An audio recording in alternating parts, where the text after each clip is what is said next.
Welcome back to Caffeine Confessionals. My name is Allan, and we're here to talk about the challenge Ride or Dies.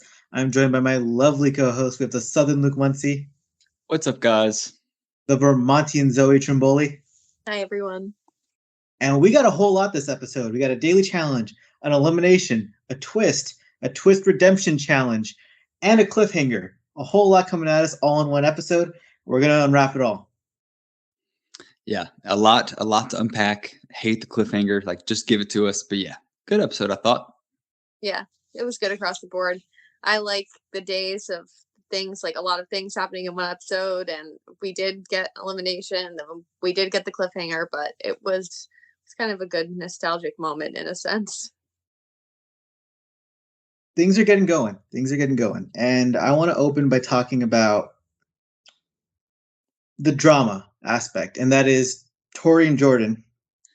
And in the past few weeks, I've talked about how I love the soap opera element of it. I like that there's new layers being thrown in every single week. This week, though, I tuned out for most of it because it just felt really contrived at this point. And like to me, it was like Tori and Jordan were like a good Thanksgiving meal where they were finding different ways to serve it as leftovers over different episodes, like in sandwiches, with breakfast. This week, the food just tasted a bit stale and contrived, and I just didn't really care for it. But I don't know what else we could have served. Well, that's what I was about to say. Like, I've been over it, but like it just shows that nothing else is going on. On a Final Reckoning season, you have an exes couple like going at it for weeks. Okay, cool. Because you got other stuff thrown in with it too. So it like doesn't feel like it's the driving force of the episode. But yeah, like somebody should have, I don't know, done something. That's it. Just I'm over it, and I thought we were almost out of it, but yeah, we'll talk about that too. I think we're probably feeling the way everyone had to live with them felt. Like I agree with what you're saying, Alan, about it feeling contrived. I think it was totally genuine. Like I don't think Tori could have stopped herself if she wanted to. So there is still that like human element, but I totally agree. I'm like, okay, something else, please put something else on the screen. But Yeah, I still do feel for them because I think it's 100% real. I fully agree that it's genuine. And I do love when they can bounce between other storylines and go back to them. That's what I'm very interested in. But this week we were just force fed all Tori and Jordan as like the main drama storyline, and there was nothing else. And I don't blame them either. Like I don't blame them because they're literally all that's going on. Like, what are we gonna do? We like who else is serving up anything? Giant Bananas is boring right now. Like Horacio, good guy, but boring. Olivia, lovely girl, but Nelson's gone. Her friends are gone. Like there's just really nothing going on in the show. Nani and Casey are snuggled in bed, telling each other they love each other. I will say though, why is Casey wearing beanies in bed? That bothered me. That hurts my soul. I think we could just shorten that sentence to, or that question to, why is Casey? Just why? And yeah, I agree with both you guys. Like, it's definitely real drama. And if it's the only thing happening in the house, the people know they're making a TV show, it's going to be amplified 1,000% because what else is going on? But for the past 2 weeks, we've had those confessionals from Tori and Nisa being like, if we're tired of it, we know the people watching at home are tired of it. And to like break that fourth wall in a way, it's almost like, okay, producers, if you're having the people that are on this show who want to be storylines, if we're being honest, say this, maybe like look for a different angle. But yeah, feel for them. It's why this format kind of sucks as two team format because now people are just playing kumbaya, bit team style. If we had pairs where the final was approaching and they're trying to think, okay, how do we get our next big target out? How do we get this person out? Then we'd be seeing some more cutthroat gameplay, especially if we had like, a team winning with only 5 possible teams to nominate and you had put 4 up on the board. That's when things get messy. But we haven't had any of that. We've had really simple game moves and it's been very boring. Let's go to the daily challenge, which I like heights challenges at night because I love seeing the building lights. I love seeing the cars in the background. But the execution of this wasn't the best. It was short, the daily, like as far as what we saw on TV, so I was fine with it. But yeah, like if you're, it just didn't seem very high stakes. Well, I mean, it did, but nobody fell off the building. So, like, I think that's what made it seem like it wasn't high stakes. So, I don't know.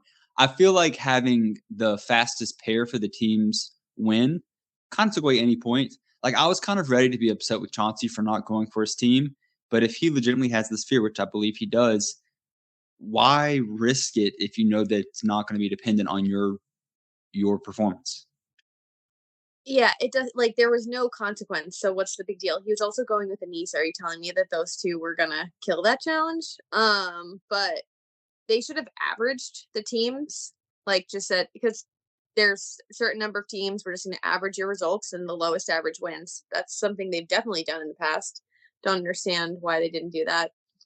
I liked watching it only because it was so short. Like, it didn't drag for me. There wasn't that many teams. It went by pretty quickly.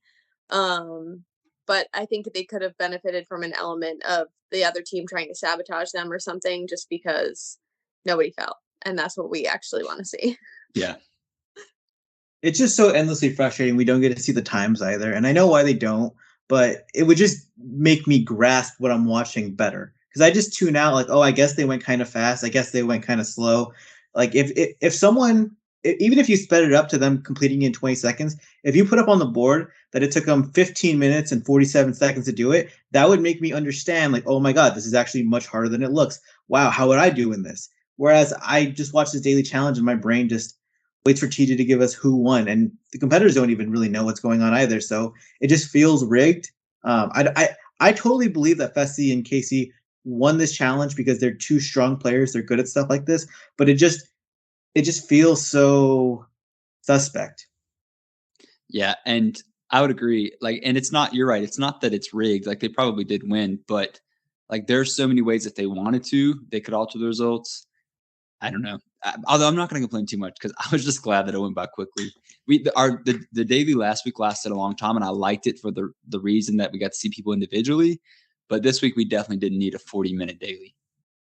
Reality is, like, they could still tweak the results by putting a time on the screen, because they could just fake the time, because it's not like they're not jumping between scenes and then changing the clock. Like, if that's what they want to do to cover their ass, they could still do that. I do think Fessy and Casey won just because the way he was gripping her vest, like literally like carrying her through the course. It just seemed like she wasn't even really participating. Like, he was literally just ragdolling her through this course. This is another reason why I wish Fessy and Casey had been ride or dies. Sure, they would have been like a super threatening pair, but they do work well together. Like, Casey's not a girl that's going to get offended if Fessy's like, all right, let's get this going. She's going to be like, okay, yeah, you're right. And I think we saw that tonight. Although I would hate a Fessy Casey championship. So it's fun. Very fair. As we would say, the 500-pound team won. The Slim Jims lost. Even with Horacio doing so damn well and Nani crushing it, like, I'm like, I always love watching Jordan and Nani do too. dailies together, just because like Jordan can be an ass, which we saw this episode as well. But like, he's not with Nani. Like, there's this respect that's there, and it's cool to see them perform together. I was really hoping that it would be announced that those two had won together. But yeah. They're very good together. And Nani always steps up to the level of her partner. So when she's with Jordan, she gets to that level. That's what she does. And she took the lead in their partnership too, which was cool to watch. I hate to even breathe this to the universe, but like, I could see them as a couple actually working. Cause like, he's insane, and I feel like she is also a little bit insane, but also doesn't put up with any crap. I don't know. It's like probably a thought I shouldn't have even brought up. But like, when I watch them together, I'm like, okay, like, she could be the one to put him in his place. But yeah. Yeah, she seems like she could chew him out really well sometimes when he needs to be. And he respects her so much. Like, there is like a level of reverence he has for her. Okay. One day, maybe, or in a parallel timeline. Yeah. Yeah. We move on to the deliberation, I guess, where Devin is just doing stand up, like, hey, throw in either of these two guys, don't throw in me. And he's just in such a good spot socially, politically, where he's not going to get voted in. It comes down to Horacio and Jordan. We get more Tori Jordan interactions, and I also just tuned out. Okay, so during this deliberation, I've not been like on Tori's side, on Jordan's side throughout this. I just think it's all been sad. I was so on Tori's side. Like, Jordan was just rude. And this is coming from someone that's like a little wishy-washy on Tori, but like I felt bad for her to like speak to her like that in front of a group of people who are all your equal peers. It was just like astonishing to see, I guess. And for him to not even try to see a little bit of her side and like console her when she had the power over him, it was such like a weird trip he was on. I think he did at the end a little bit because you saw him like kind of start to well up and like I think he gets in that peacocking headspace and just becomes an idiot. And I also think too, like his feelings have been really hurt and he's not a nice person when he's feeling hurt. Like he's lashing out at her. And I think it's just a mess. That's what happens when you live with your ex and you're competing against each other and you've watched him hook up with someone else and he's watched you hook up with someone else and those two someone else's have been in your physical space. Like it's a mess. I felt for her though. Like watching her cry did not bring me any joy. I felt for her a lot. And you knew it was legitimate tears because that was an ugly cry. Like, Yeah. Like, and I'm not like commenting on her physical appearance, but like when someone cries to the point that their face is contorted, it's like, okay, this is genuine. You're not like putting on crocodile tears for the camera. No, she was trying to hold it in, if anything. Yeah. And I will say, like, all this buildup that we got felt like it was adding to the plot of like, okay, Tori's going to put him in, which would have been cool. Like, that's how you do storytelling.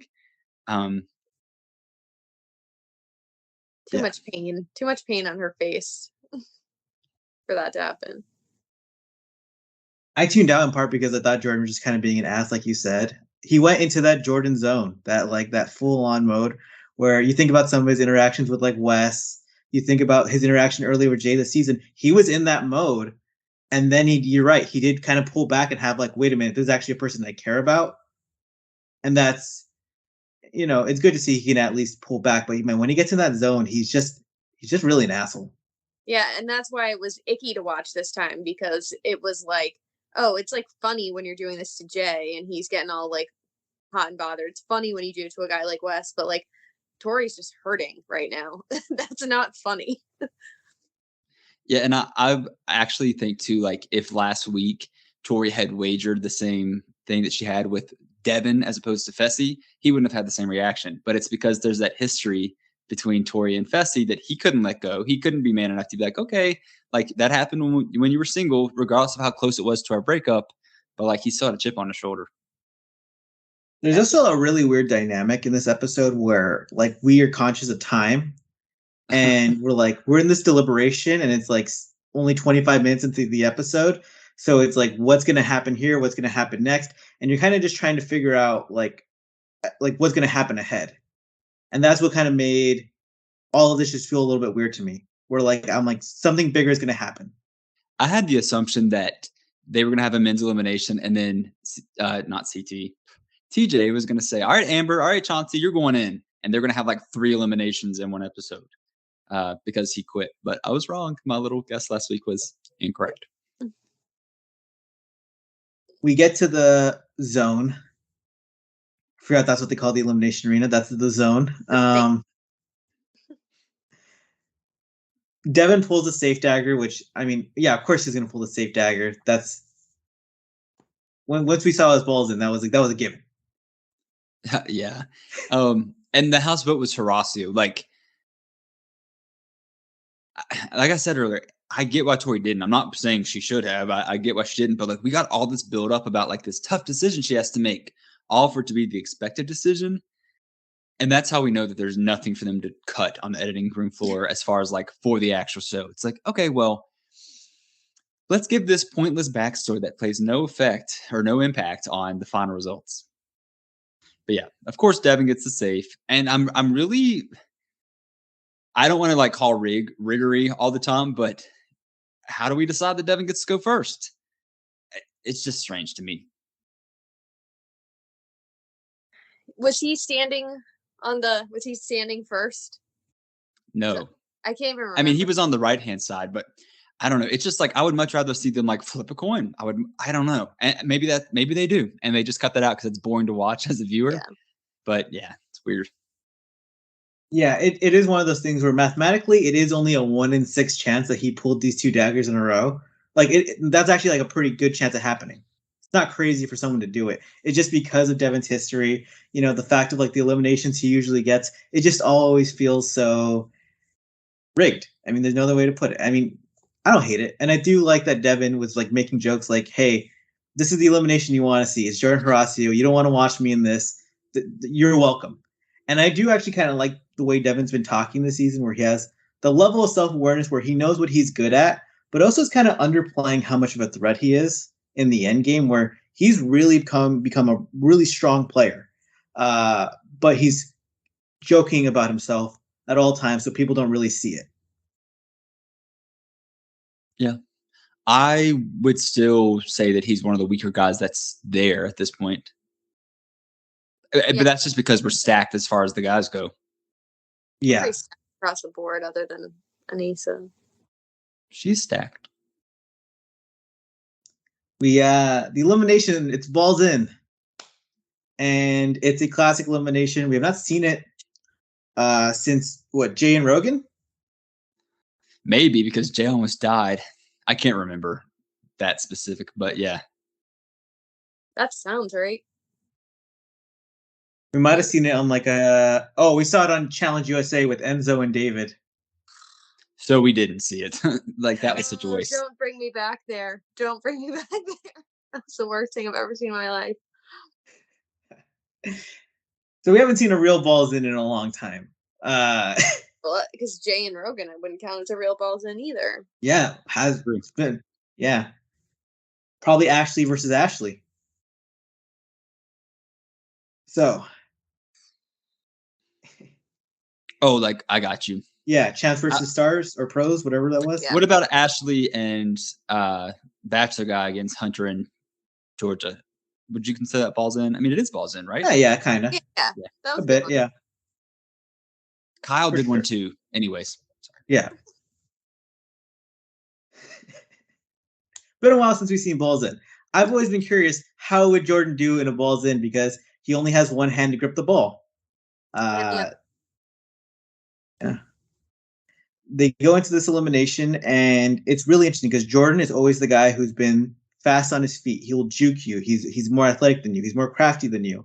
His strategy against Horacio, I'm just gonna run right through you because you're a rookie. You've never been in he's been in a hall brawl, but you've never faced a vet in a headbanger. So I'm gonna run right through you. I'm gonna try and score with brute force and heart. And he got 2 points that way. Yeah, I have to say, honestly, I wasn't super impressed with Horacio watching Jordan run right through him, just because Jordan's not a huge guy. I know that Jordan has all the athleticism and all the heart, and we are very high on Jordan. Jordan can do literally everything, but he had him taken down a couple times, and Jordan just crawled right away from him, which I was surprised. That's that grown man vet strength right there. That's like someone who's been in that pit before, who's been in those eliminations, just running right through Horacio and shocking him to his core. That's what it was to me. What was interesting, though, is that on the other side, Horacio just juked Jordan out of his shoes, and he played the way that Jordan plays against other people. It's like Jordan's never felt that way in his entire life on the challenge, and Horacio was just speeding right by him. It was so incredible to watch. It was just like, I couldn't believe it. I would love to know what position he played in soccer, just because his offense was like incredible. Because I'm like Zoe, his defense was lackluster. I was like, oh well, okay. Like I could grab someone and get knocked down just like that. But to juke him like that was really impressive. Yeah, my jaw hit the floor the first time he broke Jordan's ankles. Like you said, Allan, nobody does that to Jordan. Jordan does that to other people.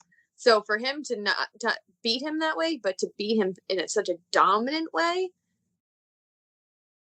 I was floored. And that third round, Horacio adapted. He tackled Jordan on the side. He was carrying the ball. It's like, that's where only having one hand hurts. He comes at him. The ball pops out. Gets the win. Jordan, I mean, he got outworked and he got out. I mean, that's what it comes down to. He got outworked and outsmarted. It's crazy to see because like Jordan's not old. He's still very young. But this is the first moment where it kind of felt like a passing of the torch moment where Horacio is kind of the new king, like the new young elite guy in the challenge. And now Jordan is just like a vet. And the crazy thing is, this is such an anomaly because Horacio on paper is everything I do not like. He does not want to hook up. He does not cause drama. His confessionals are breathing at best. But I'm really into Horacio. Like, just Join love the him. club, And Luke. yeah, and when TJ was like, you join an elusive club of people who've won 5 eliminations in their season, I was like, that's like pretty cool, especially in today's era of the challenge. And I just know that as soon as TJ said the 3 people who were in that club with him, he was like, Casey, Sarah, who's Sarah? Oh, Wes. But like, I mean, that's a huge deal. It's almost like he didn't understand the gravity of how big of a deal it was. I hope he love them goes in. showing. No, I love them showing the clips of Wes and Casey and Sarah, and they're just in so low quality because they were so long ago. Like Fresh Meat 1 was 17 years ago. That's how long the record has stood. Like from Gauntlet 1 was, I mean, the first season they ever had eliminations, but like it's been so long since anyone's touched this record, and he's done it now. I hope he goes in next week and wins. Seriously, I want him to get one more, and I'm sorry that I want him to go in because I feel like he's done enough. But I do want him to get one more elimination win. Me too. It would be a really good record to break, and he's such a good competitor that it would be lovely to see. And I think people would be like, "Oh, well, he was helped in 2 of his eliminations." Well, Dude, our favorites have all been helped in eliminations. I'm not going to sit here and. If you go through like those Wes and Casey exiles, there's some like real holes in them. If you go through anyone who has a lot of elimination wins, there's a lot of like holes there. Like, oh, they only won because of this reason. They only won because of this reason. Horacio has taken down champions, soul survivors, hall brawls, puzzles, whatever it is, and he took down Kenny Clark, the almighty Kenny Clark. I'm sorry. I just think it's really cool because like Horacio and Olivia came in episode 2 as alternates. Like to think that, I mean, I think they've fallen off a little bit the past couple weeks, which is natural. And there's less drama. Lovers are taken from the game. Focuses on Tori and Jordan. But to come in like they did, not like thinking that, hey, if we don't get brought in the game, we're just going back home to our normal lives. To come on this show and to have such an impact, like that's got to feel awesome. Even if they were to lose, or if he were to lose tonight, it's like, okay, I still made a name for myself. I have a great shot of being called back for this. So yeah, I'm happy for him. And Olivia by like, she's there too. Yeah, also happy birthday, Olivia, on this episode. Happy birthday, She's Olivia. cute. I like her a lot. I made up my mind I think a few weeks ago, but I like her a lot. She's a delight. They walk out of this elimination. TJ leaves some breadcrumbs. Oh, anything might happen here or there. They think the final could be coming up, or at least a twist. 5 minutes later, the twist happens. Like maybe not even that. He brings them back to the arena. He tells them, "Everyone, get back into your pairs." And some people are nervous. Amber is like the most excited for Chauncey. I think Olivia and Horacio were pretty excited too. I think deep down Nani was like, heck yeah. Yeah. Like, this is great. For sure. I just laughed because, I mean, obviously it shows the love that Amber has for Chauncey. But, like, in my brain, I was like, Amber, you had a really good shot at winning as a team. And now at Chauncey, I don't think you guys have a shot. But she just loves him so much. She's just so happy to be back with her man. Yeah. And let's be real. Like, they have some good people on their team. But, like, 4 against 7, the challenge doesn't do survivor rules. They don't make 3 people sit out. Like... Hey, we watched War of the Worlds too. So that's true, but they were severely penalized. But you're right. I mean, that is your exact point. I'm just thinking about that. So thanks. They always penalize the big teams for succeeding. It's always bullshit. That's why I really thought like Amber had a great shot at winning with that team she had. I thought it was like really good shot at being a 2-time champion. Everyone's happy, but then you have Anissa, Fessy, and Casey, who don't have a partner, and they're like, "Are we going to get sent home right now?" And I'll be honest, with how long the season's been dragged out, I would have been like, good. Let's go to the final next week. I thought it would have been so funny. Not even funny. I think it would have been just like so. I don't want to say poetic because that's a stretch, but like it would have been so good. Like people would not expect a twist like that. And TJ has said since the beginning, you live and die by your ride or die. It's been a waste for you to be here since they left, but now you know why. You couldn't keep them safe. Fessy, you threw Mariah under the bus, made her feel unloved. See ya. Anissa, you were dragged by Jordan. He's gone now. No one's dragging you. Casey, you brought your dud brother Kevin. You should have. And honestly, if those three had left, we'd have 4 teams and we could be going into next week with the final. Boom. Beautiful. But no, we don't win here. I just got to say, I had a really funny moment last week where when I was writing my blog, I was thinking about our podcast where I said maybe Jordan threw the daily challenge for Tori. And then I was like, wait, who's Jordan's ride or die? And I completely forgot that he had been partners with Anissa because they stopped doing those little moments between them where they were sharing confessional screens, because once they weren't in a team, you had no clue they were ride or dies.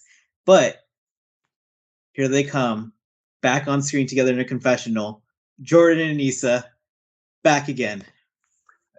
Curious question. It's for Zoe because I know she dislikes this person. But for those listening, we talked about it at the very beginning, but Nia was supposed to be on with Jordan and it didn't pan out.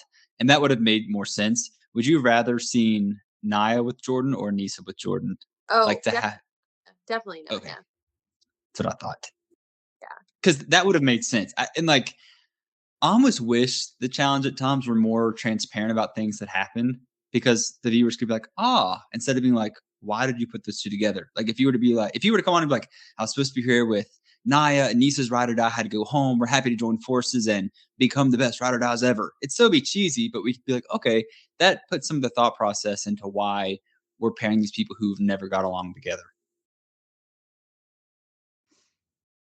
But I don't work for the show. I am sitting at my kitchen table doing this podcast. Instead they force fed us all those confessionals early on in the season with Anissa crying about how Jordan's so amazing.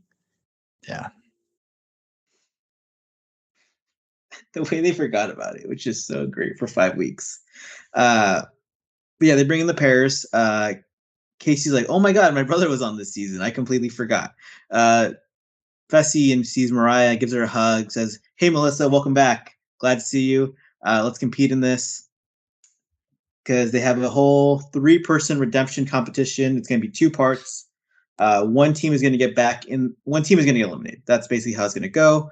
I would have preferred if we saw 2 teams eliminated. Maybe not this specific challenge because it was obviously built for one team to win, or just had a big advantage. But I would have liked something. Would have liked to see 2 teams gone, because the fact we spent all these weeks just to see only Nelson and Reese and then one other team leave, Yeah, I agree. That's what I was hoping for too. I will say I do appreciate that the winner of the first round was safe, because it gives me PTSD thinking about Amanda Garcia getting robbed on Invasion, and Shane for that matter. Yeah. The winners of the first round are in. They're good. That made sense to me, instead of only one person is out. No, I agree. The first redemption comp was there was a big cylinder they had to push up that was very heavy, up a ramp, and then there was a little line they had to pat their feet in front of for a whole minute. Fessy is like, well, I'm the biggest guy here by 30 pounds, or in the house by 30 pounds. Mariah, I don't know if you've seen her. She's very impressive physically. I think you said quads of steel or something. Mm-hmm. Yeah. He's like, if we don't win this, then I don't know. Then we should just go home. And they win, and they try to edit it it took a long time. It was so immediate. They won, and they had to try and edit all the struggling of the other teams. Fessy and Mariah just dominated. They won flat out. Yeah. Which, to be honest, I'm fine with. And I'm not a Fessy hater, but I'm definitely not a huge proponent for him. But that pair has beef between them. I can imagine next week we will get some scenes that I'm like, I wonder how this is going to play out. So I don't hate that. Kenny sucks. Sorry. Of course he does. Yeah. And you can, I know it's just the first round, but you could see the look of anguish on Nani's face. Okay, Casey's going. However, I think it's the best case scenario for Casey to leave at this point. only because Nani knows in her heart that Casey's better than her at this game, or at least even if she doesn't know that, because it might not be true in all aspects. I don't know.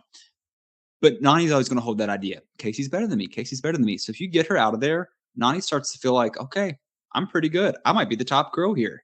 Like, I don't know if she actually is. I don't know who the top girl is at this point, but it takes that thought out of her mind that, hey, I'm second best here. So I hope she goes. For every reason under the sun, I hope Casey and Kenny go. Yeah. That's the only possible solution that really makes me happy. Like, obviously I don't want Anissa around ever, but like it's Kenny Clark's time to go forever. And at this point, I want to see Anissa run the final. I want to see it. And I want her to say, I want them at the reunion to throw all the clips back from the past several seasons since her return of her being like, people say I can't perform in the final. Let me get there and I'll show it to you. I'm not dead weight. I've not seen the final. It's not aired yet. But I'm going to definitively say, if Anissa makes that final, it's going to be a bit of a struggle. We watched her in the All-Stars final. And there was a bit of a struggle. There was a bit of a struggle. Like, people were just applauding her for finishing. Like, that was a big deal. They went on a hike, okay? It was like a moderate hike. Her and Big Easy holding down the fort. As someone who would love to see Nani win, as someone who would love to see Tori win, as someone who would love to see Mariah win, as someone who would love to see Olivia win, as someone who'd be cool with Amber winning again, I would really like to see Anissa in the final. Because then that's a higher chance of all those things happening. It's true. All the girls I want to win have a better chance of winning with Anissa in the final. I mean, let's be real. Let's just cut BS. We're gonna go ahead and make the assumption that Kenny and Casey aren't gonna beat Jordan and Anissa, and whatever happens next week, that's the cliffhanger. Like some climbing, like agility sort of thing, in which case Anissa can't. Fine. But it brings me to this thought. It's like, with the girls that would remain, Mariah, she's been a little lackluster as far as confessionals go, but that would be cool to see her win with Fessy. I wouldn't even hate that. Fessy's shown himself to be a face of the show. Okay, cool. If Jordan could pull it off to get Anissa to win, I would give her all the respect in the world in private. If Amber won again with Chauncey, awesome. If Bananas won again, lame. But with Nani, great. She should retire after that. But like, what a great ending to a great career on the challenge. If Tori and Devin won, okay, cool. Like, Tori should have won a previous season. Devin has shown growth. So like, I'm not hating all the possibilities that there can be at this point. And most of the time on these seasons, I am. So we're here. We're riding. I think you're underselling how impressive it would be for Amber to win with Chauncey. Well, that is true. That would put her in some conversations. I love when you said all the guys here are like pretty good. I'm like, I think Chauncey's very clearly the worst guy, not counting Kenny. But I mean, when you have to bring Kenny up in the conversation, that's not great for yourself. I'm just assuming Kenny's going, because if I ever have to see Kenny Clark finalist, the show's done for. That would be like JD Ordonez finalist. I wouldn't even hate it as much as I would hate Kenny. That did happen. That's a thing that happened. Well, see, look how unmemorable that was. Yeah, that's not. I don't even think that's in the same ballpark. Oh yeah, and imagine if they had won that season. Like, we had bad winners that season, but like, imagine if they had won. Yeah, just bad.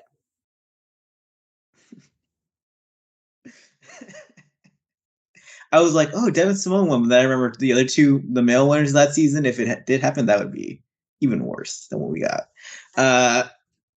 One of my favorite moments was Jordan in the little redemption challenge being like, yeah, I feel confident we can beat Casey and Kenny. And then he looks at Fessy and Mariah, is like, oh, yeah, they're winning. He just had a realization, like, they're solid. They're just solid, because he just immediately realized they were not going to win. Especially in that challenge. It's just not happening. Mm-hmm. Yeah. You guys want to rank the pairs before we end this podcast? Yeah, heck yeah. We love this show. We do. We do love it. For those that think we don't, we do love it. Are we ranking who's our favorite, or who do we think is the best right now? Can we rank who we want to win? Because I can't put a good gauge on like ability, because who knows what the final's going to look like. All right, give us your Let's start with Zoe. Zoe, give us your number one. Who you want to win? My baby Nani, and I hate bananas honestly so much, but I always am going to root for Nani. It's just how it is. My number one's also Nani and Johnny. I don't want to see Jonathan Other win just because I feel like for this to be his comeback, not much has been accomplished. But it's so devastating that someone like Leroy, who I really liked, ended his challenge career allegedly without a win. But like, it's coming soon for Nani, and I'm not saying like she's old or whatever. I just think that she's getting really burnt out on this, and at times it is unpleasant to have to watch because she's hating her life. If she could win with someone that has been her friend for several years, I feel like that'd be a nice close to a book. And also, like, I would love to call Nani a champ. It might not be in her cards, but might not be.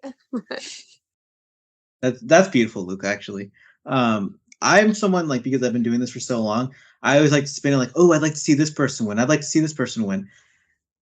Who am I bullshitting? In my heart of hearts, I've been watching this show for so long. I want Nani to win. Why would like, I could pretend like, oh, it would be cool for like this person's storyline. He could become a future face of the show. No, my heart wants Nani to win. That's what it really truly wants at the bottom of its core when all is said and done. And like, I was in the Twitter trenches last week, just tweeting like, Nani's a legend.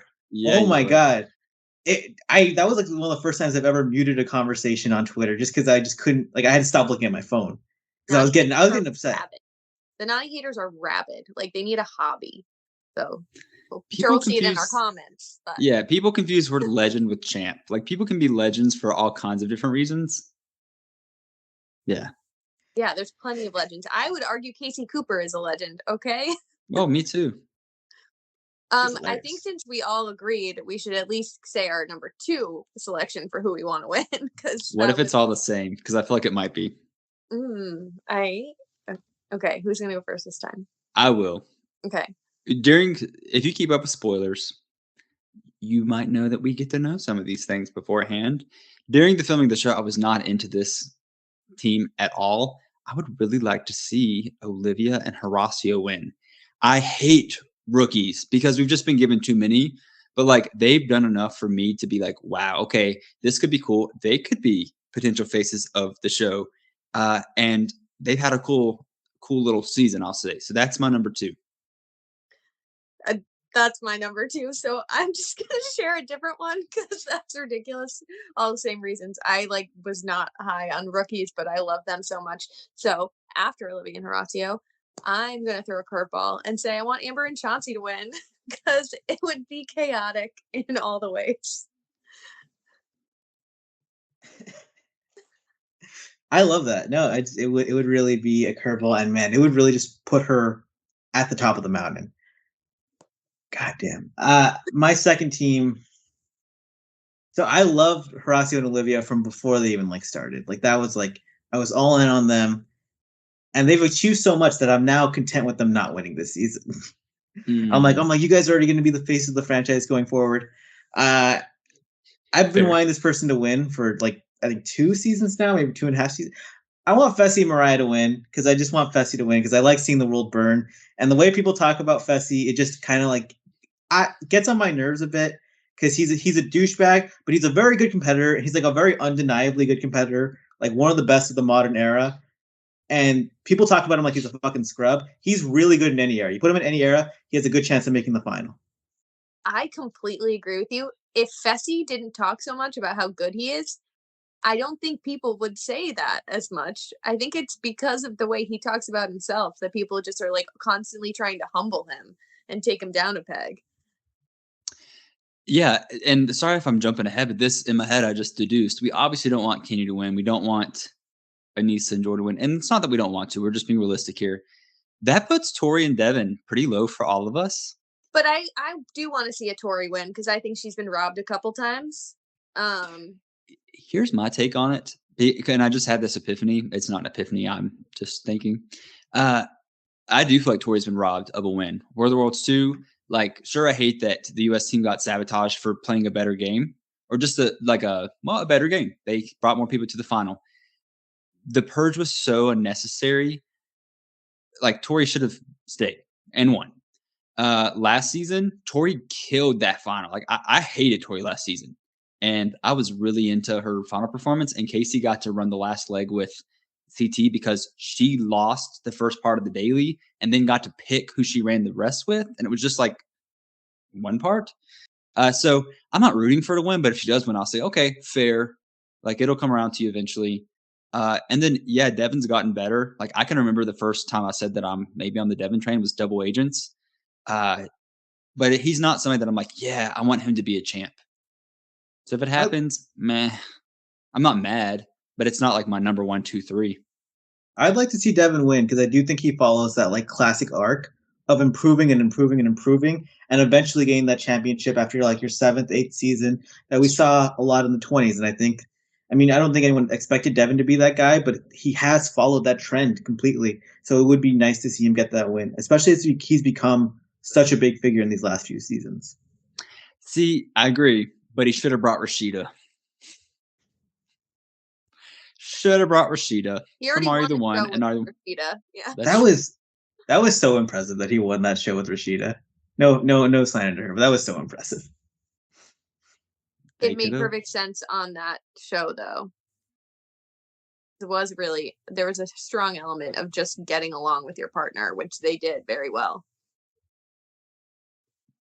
All right. We got a twist, turns, got partners next week. We're very closing in on the final. Hopefully the season will be done soon. Not because we don't like you people who are listening to our podcast, just because after a while, it becomes a lot. The season's been going on forever. And spoiler, I have a feeling we're going to have like 17,000 different versions of this show this year. So I could take a few Wednesdays off. Soon it will be the end of Kenny Clark. We're going to speak it into existence. Make sure to follow, subscribe, hit like on the video, iTunes, Spotify, Luke at Final Reckoning, Zoe at Zoe Trimbo, me at the Allan Aguirre, at CF Confessionals on Twitter. Have a great day, everyone. I know.